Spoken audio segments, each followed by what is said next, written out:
Alright, this is the last part, all that's left of this build. So I just need the left leg, left forearm, left bicep, left shoulder bell, the sniper knee, and the hand plate. Which, give me that hand plate, I forgot to go with the hand plate. So the hand plate, I just basically cut it out. I went a little bit lower than where the line is. I don't really like it that thick. And then 1 inch elastic here, I just glued it down. I glued it to itself and then glued it down. Usually I make a little strap, plastic strap, rivet it in, but this time I'm going to go ahead and try with just the elastic glued down and see how well that works. But again, where the line is on the Anovos, it's really thick. Right now, it kind of digs in just a little bit. So if you put a lot of, because you don't really need a lot of material left here, if you leave too much, it's going to dig into your hand just a little bit. But I like using 2 straps on the Anovos one. I know it only showed 1. And let's say you put 1 here, then a lot of times this is going to pop up. Or if you put 1 here, this front is going to pop up. So I like to use 2. When you're wearing the black gloves, you're not even going to notice that there's 2 of them. So I'll show you very quickly where some of these lines are. So here's the Anovos line right here. This is where I'm going to end up trimming it down to about here. So I'm going to trim quite a bit off. That's just the hand plate. Now the knee one, it's actually, I won't trim off any, I'll just pretty much trim where the line is. So there's a line here. I'm just going to keep following that line all the way around. And then the line comes around like this. I'm just going to follow that whole thing. Once it's cut out, I'm just going to sand it down. Here I'll use a file, a hand file. File this down. Everything else, I'll use the Dremel or my saw, or my sander, I mean. Same thing with this. A lot of people cut out this excess depending on how big your arms are. I would leave as much of this as possible, but on the inside here, none of this. The closer part to your wrist doesn't have any. So I just come on the inside and I trim pretty much right where that line is, right there. I trim that off on both sides. So both sides, so when they come together, I trim it on this inside one right here. I just follow the inside, cut it off. So when you put your hand in, this little edge, if you leave it, which you're not supposed to, will hit your wrist.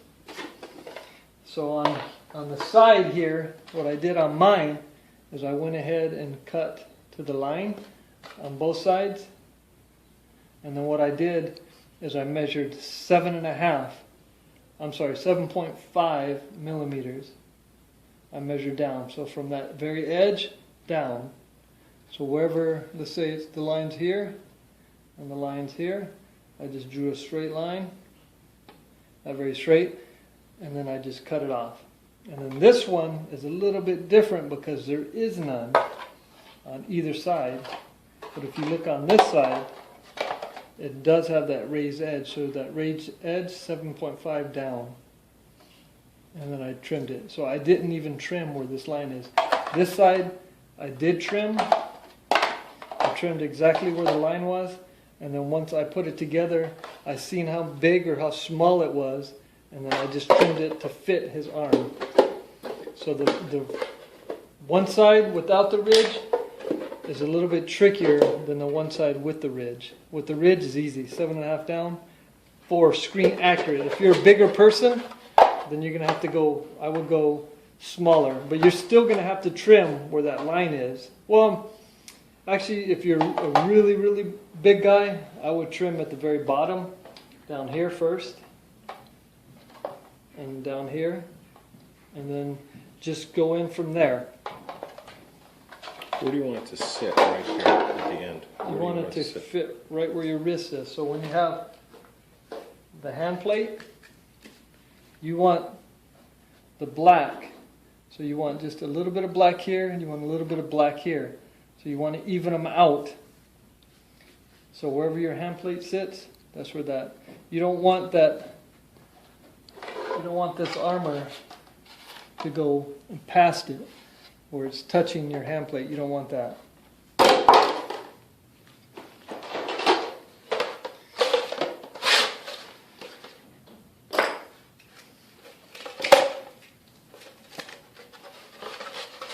So now that it's on, pretty much where I want it, if you look at my elbow and you look at my wrist, they're pretty close.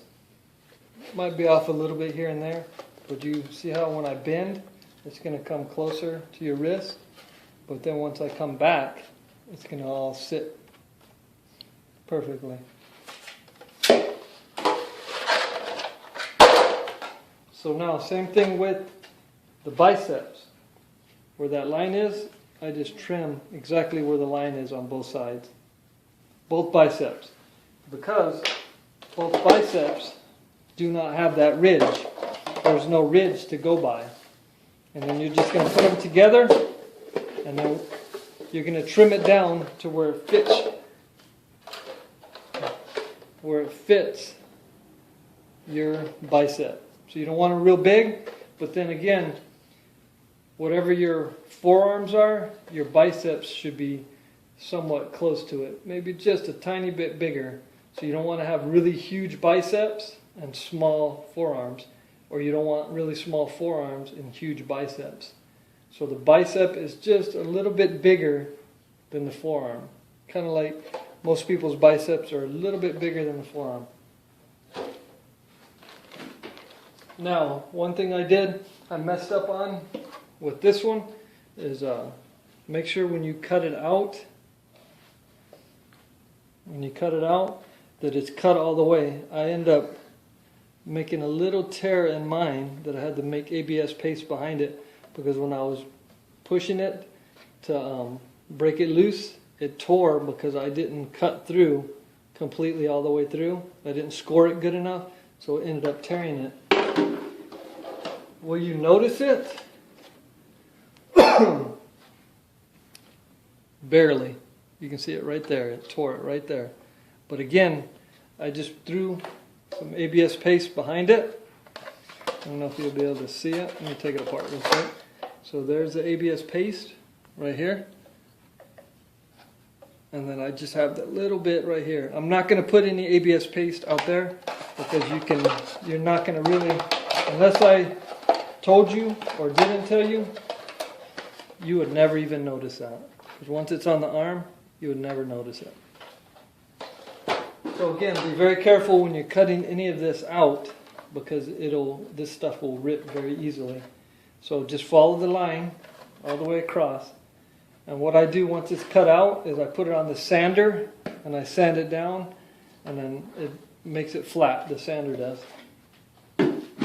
Now with the legs, another problem that you're going to have is this is going to be huge. That line is huge. There is a lot of extra material, so I'm probably going to cut it down to halfway.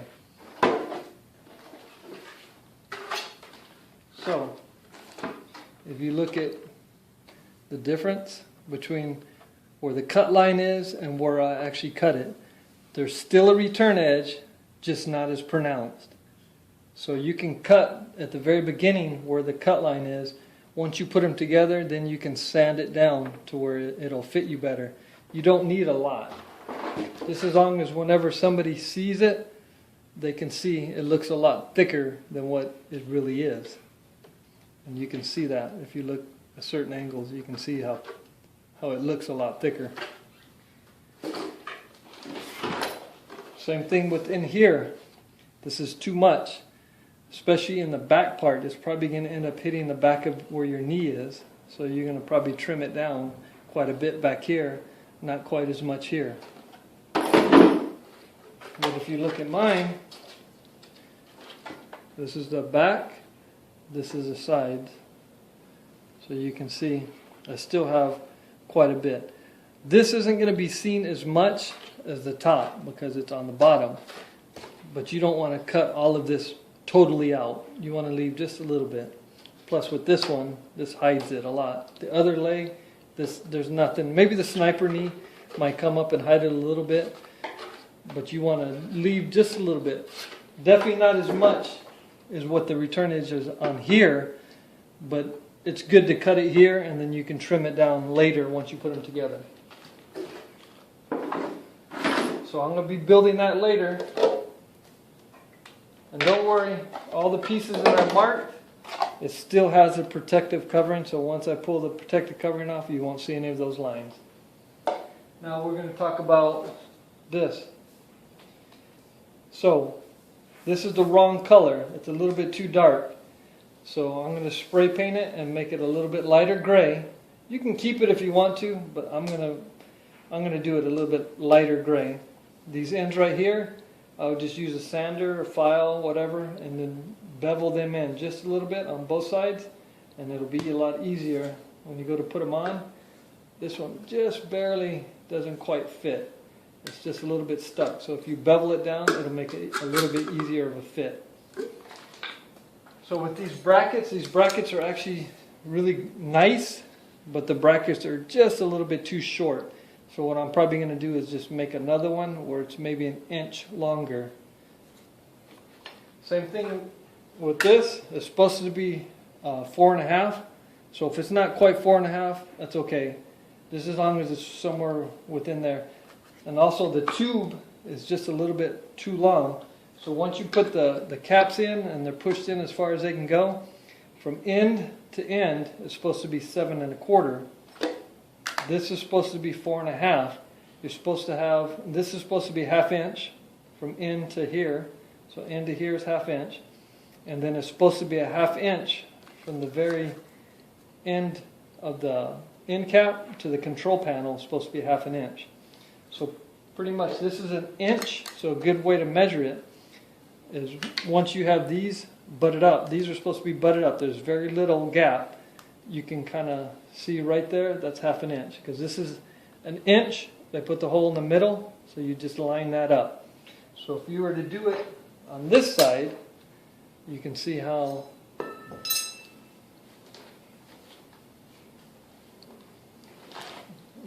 much longer, how long it is. It's that little bit too long. So we're going to have to trim it down just a little bit, trim these down and bring it in. And this is just for Centurion. If you don't want Centurion, then you can just put these all the way to the edge. You can put this control panel to where it butts up. Usually it butts up just like that. You can put those like that and just throw it together like that if you don't want Centurion. And lastly, these screws. Garbage. I would not use these screws. It's supposed to be a flat tip. It's supposed to be a pan head. So these screws are no good.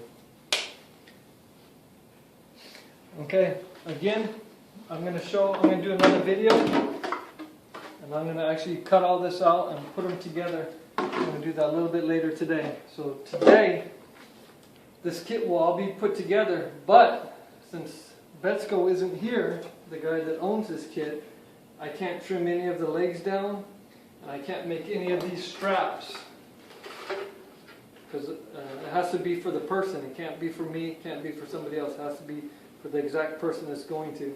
So I can only put the legs together, put the sniper knee on, put all that stuff on, and now I'm going to have to probably trim the bottom of the shins, and then I'm going to actually have to measure this, because I just threw this on there. I don't know if this is going to be too long. I might have to break this back off and bring it in, because he's a little bit shorter, so they might almost be touching when we're done. Right now it's right here. Probably going to have to trim that down just a little bit. Again, we'll see once he comes, and then I have to put these straps, redo the straps to both sides on the shoulders, because I want to go with this heavier duty material. Okay, so I'm going to make the other bicep clip. Since I made one for the right side, I got to make one for the left. I've already got them marked out where I need to bend them. I'll make another video of that.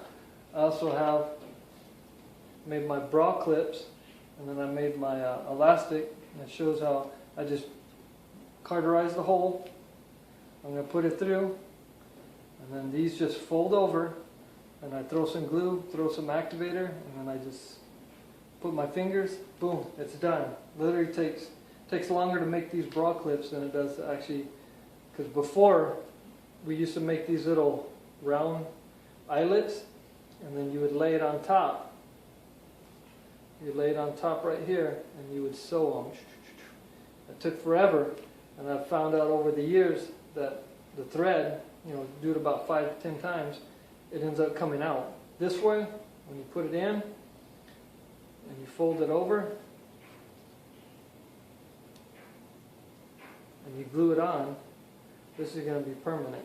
Unless that glue, for some reason, comes undone, but it's still in that hole, so it shouldn't go anywhere. Plus, I throw some dabs of glue where the eyelets are to hold this so it doesn't move around, and then I push this down so it all glues together. So if it does come up, this is still glued, and then every time you put on your shim, you can see if this comes off. And usually most people carry extra glue, so you can glue it down. It takes you 5 seconds to literally glue it back down. Just don't glue it when you're wearing it, because then it'll burn you.